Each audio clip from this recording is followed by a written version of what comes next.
Hello everyone, welcome to my channel. It's Anjali Rawat. So today we are going to study about the difference between formal and informal communication. Okay?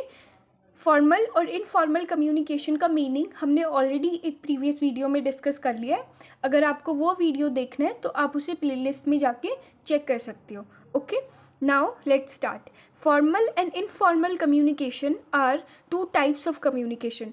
जो formal और informal communication होते हैं वो दो types हैं communication में. अगर exam में आपको आता है कि what are the types of communication, तो आप फॉर्मल और इनफॉर्मल लिखोगे instead of verbal and non verbal, क्योंकि वो वर्बल और non verbal modes of communication होते हैं.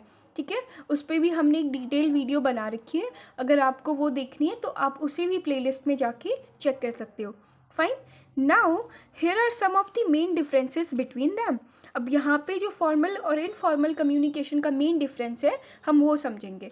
ठीक है, पहला है it is a type of communication in which the exchange of information is done through the structured and predefined channel. अब स्ट्रक्चर्ड और प्री डिफाइंड चैनल का मतलब क्या होता है कि जो पहले से ही चैनल्स डिफाइन करे गए हैं. ठीक है, आपको मैं इसका यहीं पे एग्जांपल दे देती हूँ. अगर ए, बी, सी और डी, ठीक है, अगर ए को डी से बात करनी है, ठीक है, तो ए डी से जाके डायरेक्टली बात नहीं कर सकता. पहले ए को वो इन्फॉर्मेशन डी को पहुंचानी बी को पहुंचानी पड़ेगी, फिर बी उस इन्फॉर्मेशन को सी को पहुंचाएगा और फिर सी फाइनली जाके उस इन्फॉर्मेशन को डी से कंसर्न करेगा. ठीक है, अगर डी को वापस कोई ए को रिप्लाई करना होगा तो इसी फ्लो में वो रिप्लाई ए तक पहुंचेगा. तो इसे बोलते हैं प्री डिफाइंड और स्ट्रक्चर्ड चैनल्स. ठीक है, इनफॉर्मल कम्युनिकेशन में क्या है, it is a type of communication in which the exchange of information does not follow any channel. Informal communication में एक्सचेंज ऑफ इंफॉर्मेशन जब होती है तो उसे वो कोई प्री डिफाइंड चैनल को फॉलो नहीं करती. ठीक है, सेकेंड डिफरेंस है it is also called as official communication. अब ये ऑफिशियल कम्युनिकेशन क्यों मानी जाती है, क्योंकि जब हम फॉर्मल कम्युनिकेशन करते हैं तो उसमें किसी अनऑफिशियल चीज़ के बारे में बात नहीं होती, इसीलिए हम उसे ऑफिशियल कम्युनिकेशन बोलते हैं. ठीक है, and it is also called as grey point और अनऑफिशियल कम्युनिकेशन. और ये ग्रे पॉइंट और अनऑफिशियल कम्युनिकेशन मानी जाती है. ग्रे पॉइंट का मतलब हमने पहले भी समझा था, मैं आपको फिर समझा देती हूँ. इसका एग्जाम्पल ले सकती हो आप गॉसिप या र्यूमर से. ठीक है, अब र्यूमर्स कई बार अच्छे भी होते हैं और कई बार अच्छे नहीं भी होते. ठीक है, अगर आपके बारे में कोई र्यूमर फैला है, ठीक है, क्या आप एग्जैक्ट पर्सन को ढूंढ सकते हो कि जिसने वो र्यूमर्स को फैलाया है? ऐसा नहीं हो सकता. और क्या आप पता लगा सकते हो कि कहाँ जाके वो र्यूमर ख़त्म होगा आपके बारे में? नहीं. तो जिस इन्फॉर्मेशन का ना अराइजिंग पॉइंट का पता चले और ना उसके एंड पॉइंट का पता चले उसे हम ग्रे पॉइंट कम्युनिकेशन बोलते हैं. ठीक है, थर्ड डिफरेंस है it is more reliable and accurate. जो फॉर्मल कम्युनिकेशन होती है वो ज़्यादा रिलायबल और एक्यूरेट होती है. अब रिलायबल का मतलब क्या होता है, जिस पे भरोसा आसानी से किया जा सकता है.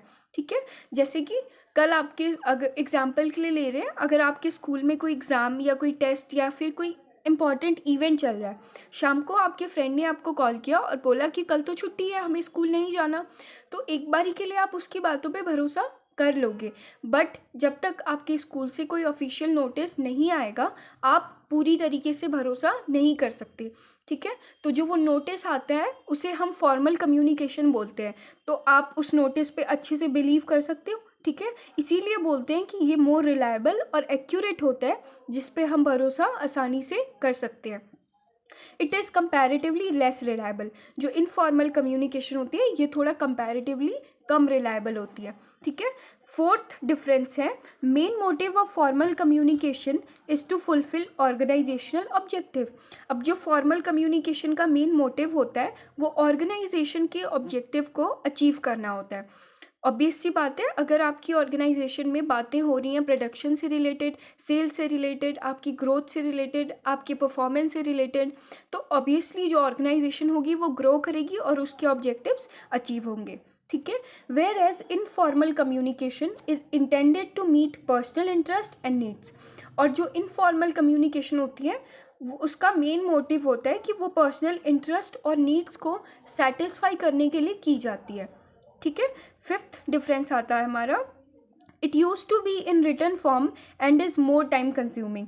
अब ये रिटन फॉर्म में होती है फॉर्मल कम्युनिकेशन और मोर टाइम कंज्यूमिंग होती है। वो कैसे?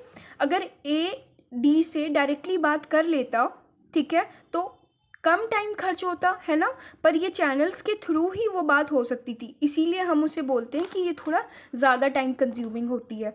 ठीक है, and it use to be in oral form. Oral form में होती है। ऑब्वियस सी बात है, अगर आप अपने फ्रेंड के साथ बाहर जाना चाहते हो तो आप उसे नोटिस या रिपोर्ट नहीं लिखोगे कि मुझे आपके साथ बाहर जाना है, आप उसे रैंडमली ओरली जाके बोल सकते हो। ठीक है, examples of formal communication are business letters, reports, orders, notice etcetera. ठीक है, ये हमारे एग्जाम्पल होते हैं फॉर्मल कम्युनिकेशन के। और इनफॉर्मल कम्युनिकेशन के एग्जाम्पल्स हैं face to face communication, telephonic conversations जो हम कॉल पे बात करते हैं, एक्सेट्रा। ठीक है, हमने ये कर लिया है, हम एक क्विक रिविजन कर लेते हैं। फॉर्मल कम्युनिकेशन में एक्सचेंज ऑफ इंफॉर्मेशन स्ट्रक्चर्ड और प्री डिफाइंड चैनल के थ्रू होती है।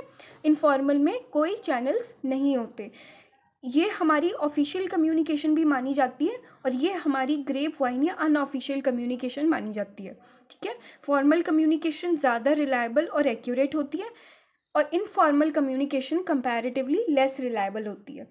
Main motive of formal communication होता है ऑर्गेनाइजेशन के ऑब्जेक्टिव्स को अचीव करना, और इसका मेन मोटिव होता है पर्सनल इंटरेस्ट और नीड्स को सेटिस्फाई करना। ठीक है, ये हमारी रिटन फॉर्म में होती है और ये हमारी ओरल फॉर्म में होती है।